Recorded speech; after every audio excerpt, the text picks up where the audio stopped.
મિત્રો આપણા વકીલ મિત્ર યોગેશભાઈ અને અમિતભાઈ દ્વારા નામદાર ગુજરાત હાઈકોર્ટમાં લુણાવાડા પોલીસ સ્ટેશનની અંદર સીસીટીવી કેમેરા ન હોવા અંગેની પીઆઈએલ ગુજરાત હાઈકોર્ટમાં દાખલ કરેલ, જે પીઆઈએલમાં નામદાર ગુજરાત હાઈકોર્ટે સુઓ મોટો કોગ્નિઝન્સ લઈને રાજ્યના એડિશનલ ચીફ સેક્રેટરી હોમ ડિપાર્ટમેન્ટને આદેશ કરેલ છે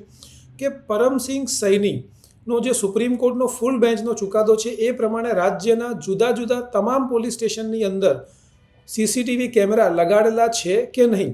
મિત્રો, પરમસિંહ સૈનીના ચુકાદામાં નામદાર સુપ્રીમ કોર્ટની ફૂલ બેન્ચે એવું સ્પષ્ટ કીધું છે કે પોલીસ સ્ટેશનનો તમામ વિસ્તાર, પોલીસ સ્ટેશનની અંદરનો તમામ એરિયા સીસીટીવી કેમેરાથી કવર હોવા જોઈએ.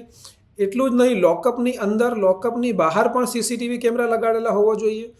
પોલીસ સ્ટેશનના ગેટની અંદર અને ગેટની બહાર સ્પષ્ટ રીતે જોઈ શકાય એવી રીતના કેમેરા લગાવેલા હોવા જોઈએ. પોલીસ સ્ટેશનની અંદર જેટલા રૂમો આવેલા છે એ તમામ રૂમોની અંદર પણ સીસીટીવી કેમેરા હોવા જોઈએ. આ જે કેમેરા છે એ નાઇટ વિઝનવાળા હોવા જોઈએ, એટલે કે રાતે પણ જોઈ શકાય એવા કેમેરા હોવા જોઈએ. આ કેમેરાઓની રેકોર્ડિંગ જે ક્ષમતા છે એ 180 દિવસની હોવી જોઈએ, એટલે કે 180 દિવસ સુધી આ રેકોર્ડિંગ ડિલીટ ન થવા જોઈએ. એટલું જ નહીં, સુપ્રીમ કોર્ટે એવું સ્પષ્ટ કર્યું છે